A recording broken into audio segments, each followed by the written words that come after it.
Bonjour les Peace and Lovers, bonjour les Urban Farmers. Alors aujourd'hui, nous sommes sur le toit du centre commercial Domus à Rosny-sous-Bois. On est au nord-est de Paris et je vais vous la faire visiter avant de vous montrer la parcelle. Viens Stéphanie, on se balade.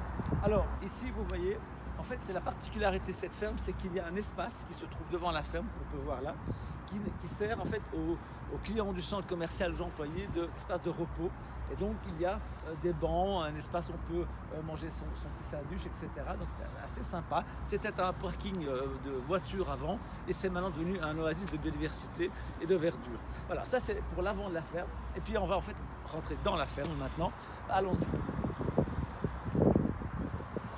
Et donc j'ai le plaisir de vous présenter deux personnes que vous ne connaissez pas encore mais qui sont indispensables en fait chez Peace and Love.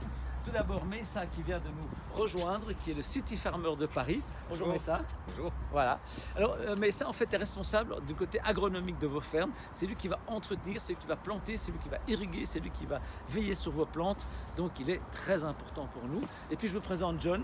John en fait est le responsable agronomique. Bonjour John. Enchanté. Voilà, c'est agronomique de toutes nos fermes. C'est lui qui conçoit les plans de plantation et qui gère nos équipes agronomiques. Alors, la première chose qu'on va aller faire, c'est vous montrer les prochaines fois que vous passez à votre ferme, si c'est cette semaine, ce week-end tant mieux, sinon c'est plus tard, comment vous pouvez préparer votre parcelle pour l'hiver. On y va? On y va, en avant. Alors, c'était date 3, si je me souviens bien. On va aller ici. Donc, je rappelle, vous avez tous senti, on a tous des vestes, il fait froid, la nature va arriver en sommeil, donc il est temps de venir dans vos fermes pour récolter tout ce qu'il y a sur votre parcelle, parce que nous avons du boulot à faire pour la préparer pour l'année prochaine. Alors, date 3, on y va, c'est ici.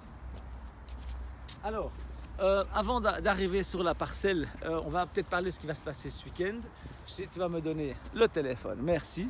Alors, je vous présente Stéphanie, qui est notre responsable marketing et animation, qui va nous parler de ce qui se passe dans nos fermes ce week-end. Vas-y Stéphanie. Donc comme on vous l'a annoncé dans la newsletter, ce week-end on souhaite vraiment faire un dernier grand événement avec vous, la fête de l'automne. Donc venez nombreux dans vos fermes.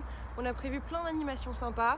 Le matin, justement, on va vous remontrer tous les gestes de récolte par rapport aux aromatiques, les choses comme ça, comment vous pouvez les conserver à la maison, comment vous pouvez en profiter tout l'hiver.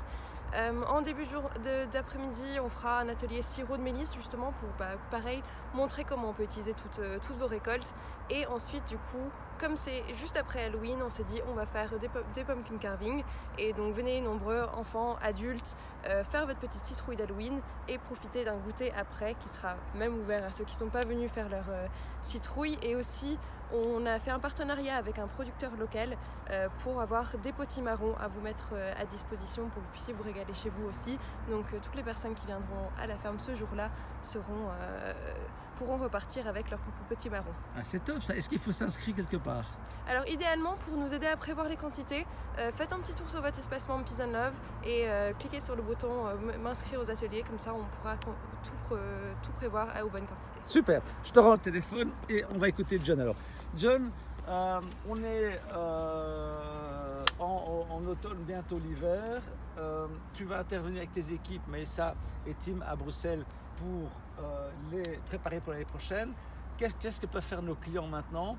Tu m'as expliqué tout à l'heure qu'en fait, on peut récolter et rabattre. Alors, explique-moi un petit peu plante par plante. Tout à fait. Ben, en fait, vu que là, l'hiver approche, il va y avoir les premières gelées, donc toutes les feuilles vont commencer doucement à tomber. Donc l'idéal, en fait, c'est de rabattre la plupart de vos plants pour que, à la fois, vous puissiez profiter des récoltes maintenant, mais aussi en profiter l'année prochaine, parce que ça formera de plus jolis buissons et ça va mieux se développer. Donc typiquement, là, on parle de toutes les plantes aromatiques vivaces, donc les thym, thym citronnier, romarin, sarriette, origan, etc. Donc l'idée, en fait, c'est de faire des jolies petites boules comme un petit buisson.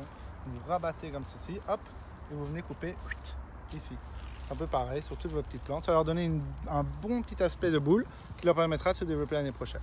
Et donc, je t'interromps, ça correspond le romarin, le thym citronné, le thym normal, la sarriette, l'estragon aussi, qui est derrière. L'estragon, la Bah oui, sarriette. vous semblez bien, tu es en train de faire une bêtise. Donc, l'estragon et la sarriette, l'origan, petite boule, Pareil pour la lavande. Pareil pour la également. lavande. Donc petite boule à ras et évidemment, on récupère tout pour chez nous. Voilà, c'est ça. Ok. Parce que évidemment, sachez que si vous ne le faites pas, nous on va le faire et qu'on va en fait récolter votre parcelle. On en a besoin pour qu'elle soit productive l'année prochaine. Alors ça c'est pour ces herbes aromatiques là. Alors qu'est-ce que je fais avec mon buisson de mélisse ici? Ben voilà, typiquement sur votre parcelle, vous avez remarqué que vous avez certaines plantes qui se développent très bien et qui font énormément sent bon, de la feuilles. mélisse. Voilà. Donc n'hésitez pas à les rabattre vraiment à la base. Donc venir ici, couper, alors, vous pouvez presque prendre un sécateur pour y aller et vous coupez tout ça à la base, vous faites sécher ça chez vous pouvez le consommer tout l'hiver. Pareil pour d'autres plantes comme le persil. En fait, ça va être toutes les plantes qui se développent de cette manière-là, avec des grosses plantes vertes, hop, vous coupez et vous pouvez récolter ça chez vous. On va faire pareil de l'autre côté. Alors, de l'autre côté, on y va. Avec l'oseille.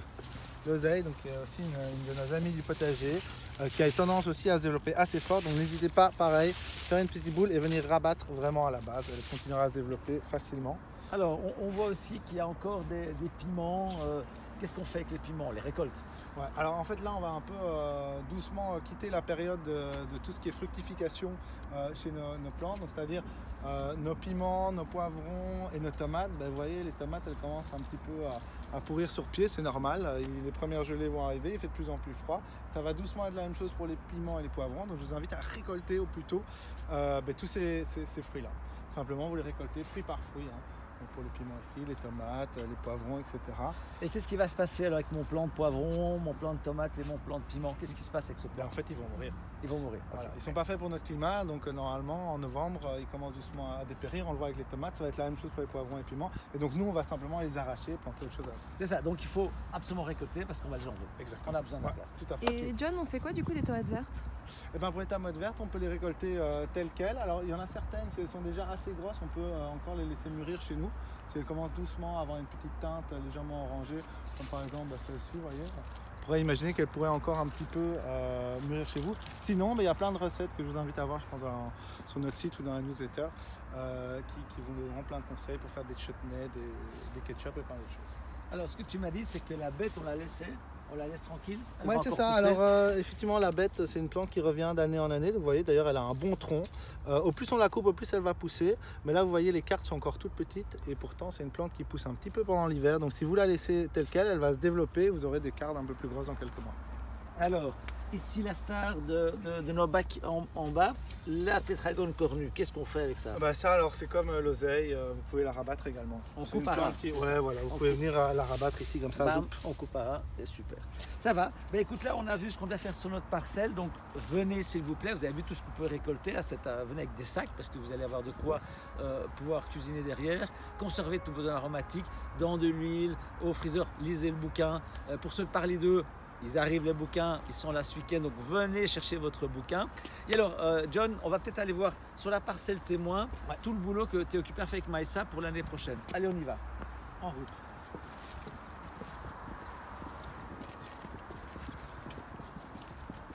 Voilà, donc, allez-y. Donc, oui, pour ceux de parler d'eux, effectivement, mille excuses, on a un petit souci. Mais vos bouquins arrivent demain dans nos bureaux et sont là samedi sur place. Donc venez samedi.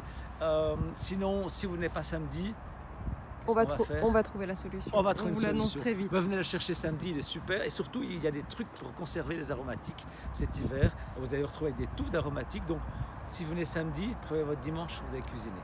Allez, on écoute l'équipe. Qu'est-ce que vous avez fait pour le futur? Expliquez-nous. Maïssa. Alors, pour l'instant, on a commencé à planter de la mâche là sur ces petits bacs. Donc ce légume-là va pousser durant l'hiver et il va pouvoir être récolté jusqu'au début du printemps.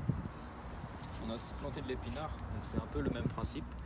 On va attendre qu'il forcisse quand même.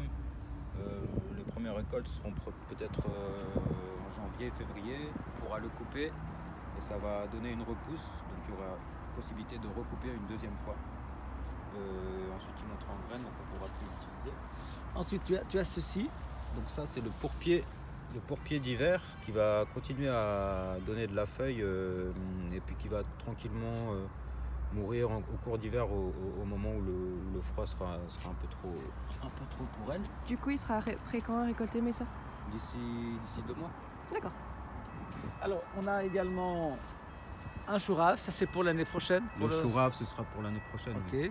La Mizuna ici, c'est Alors aussi... la Mizuna, elle est bonne à récolter là. Ouais. Elle va tenir encore 2 mois à mon avis et puis vers janvier elle va mourir. Donc on a ici un chou pak choy donc, tu es occupé à planter. Celui-là c'est pour l'année prochaine aussi. Voilà. Ok, donc vous avez compris les urban farmers, c'est une période charnière, période de transition. Il faut que vous revenez récolter parce qu'en fait on doit avoir la place, on doit pouvoir préparer un petit peu l'hiver, mais surtout la saison prochaine.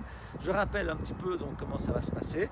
La nature, même si la première connectée, elle se ralentit. Elle est occupée à s'arrêter pour se régénérer pour l'année prochaine. Donc venez récolter tout ce qui a été poussé cette année. Ensuite, qu'est-ce qui va se passer? Tout simplement, nous, on va bosser comme des dingues. Parce qu'en fait, ne croyez surtout pas qu'on se roule les pouces pendant l'hiver. Au contraire, on entretient, on nettoie, on taille vos parcelles et on prépare le plan de plantation. On a plein de choses à vous dire. On sait que tout n'a pas été parfait cette saison. On en a déjà parlé. On a surtout envie de corriger pour l'année prochaine. Et on a plein d'idées pour vraiment faire que l'année prochaine soit incroyable vos récoltes. Mais ça va arriver. Alors, à bientôt et surtout, vous venez ce week-end.